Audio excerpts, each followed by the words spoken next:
Jumpa kembali di channel Tanpa Jejak.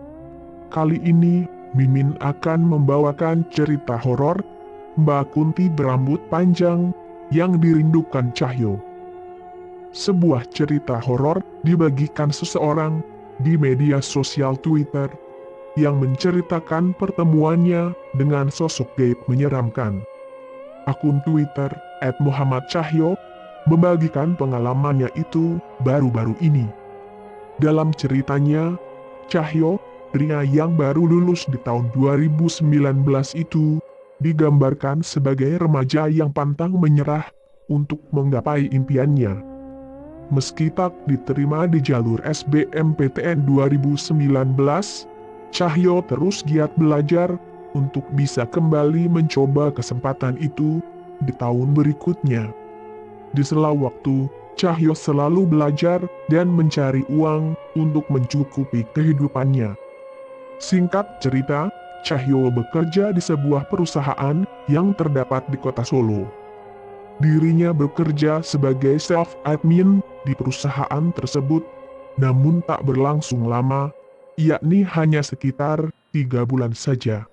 Pada saat bekerja, Cahyo selalu pulang setiap jam pukul 11 malam ke atas. Mungkin pulang jam kerja tersebut merupakan hal yang lumrah bagi kebanyakan orang.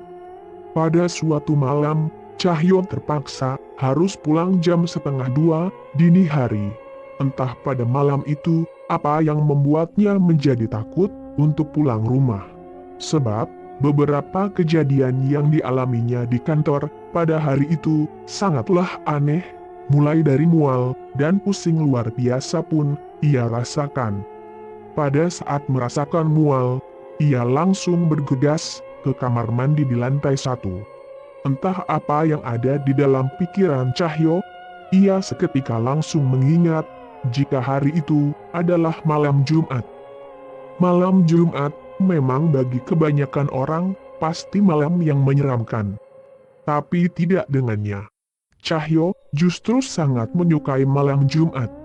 Semenjak kecil, malam Jumat menjadi malam yang baik dan malam yang penuh kesenangan baginya. Lanjut, pada saat di kamar mandi itu, ia berpikir mengapa malam ini tidak begitu menyenangkan dan terasa ingin pulang ke rumah sangat berat. Bagaimanapun, keadaannya yang letih, capek, dan pusing itu harus ia lewati. Hingga akhirnya, malam itu pukul 1 dini hari, ia memutuskan untuk pulang bersama rekannya.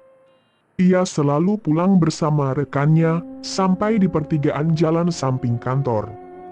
Malam itu, ia pulang paling terakhir, dan motornya harus mogok hingga harus di-start terlebih dulu hingga 10 menitan. Setelah motornya bisa diatasi, dengan kepala pusing, Cahyo harus melanjutkan perjalanan dengan perlahan-lahan.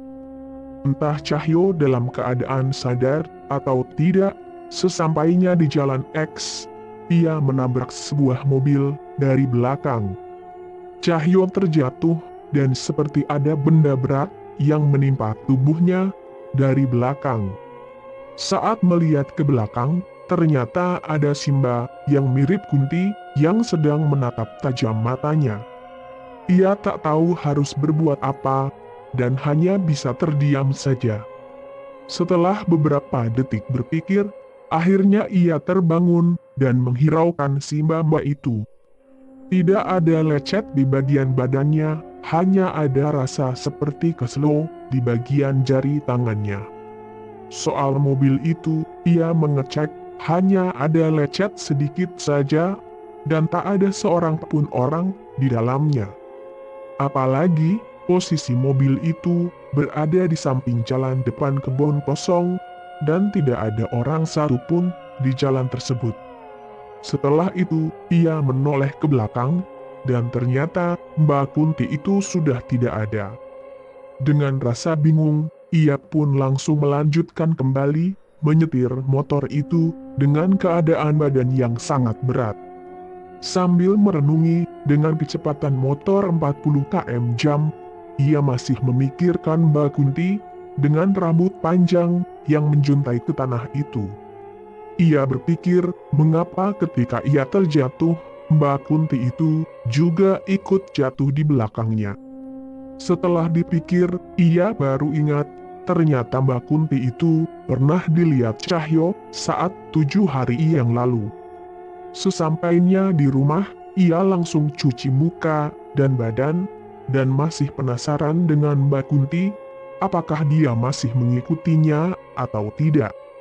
Setelah kejadian itu, beberapa hari kemudian, Cahyo berinisiatif untuk main bersama pacarnya ke Tawangmangu, dan mengapa ia harus melihat Mbak Kunti itu lagi di pinggir jalan. Bahkan di depan rumahnya juga pernah. Apakah Mbak Kunti itu mengikuti Cahyo? Yang jelas, setelah kejadian itu, ia memutuskan untuk keluar dari pekerjaannya. Bekerja dengan pulang larut malam adalah hal yang berat. Apalagi jika ada kejadian yang tak terduga di jalanan. Setelah itu, ia harus menganggur terlebih dahulu, sembari belajar mengikuti SBMPTN 2020. Cahyo sudah bertekad akan kuliah di mana saja jika tak diterima SBMPTN lagi. Yang penting, ia kuliah sambil menentukan minat dan bakatnya di bidang fakultas yang ia ambil. Setelah ia keluar, Cahyo sudah jarang bertemu dengan Mbak Kunti itu lagi. Bahkan bisa dikatakan, kini Cahyo mulai rindu dengan kehadiran sosok gaib itu.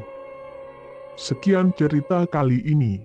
Jangan lupa like, subscribe dan tinggalkan komentar.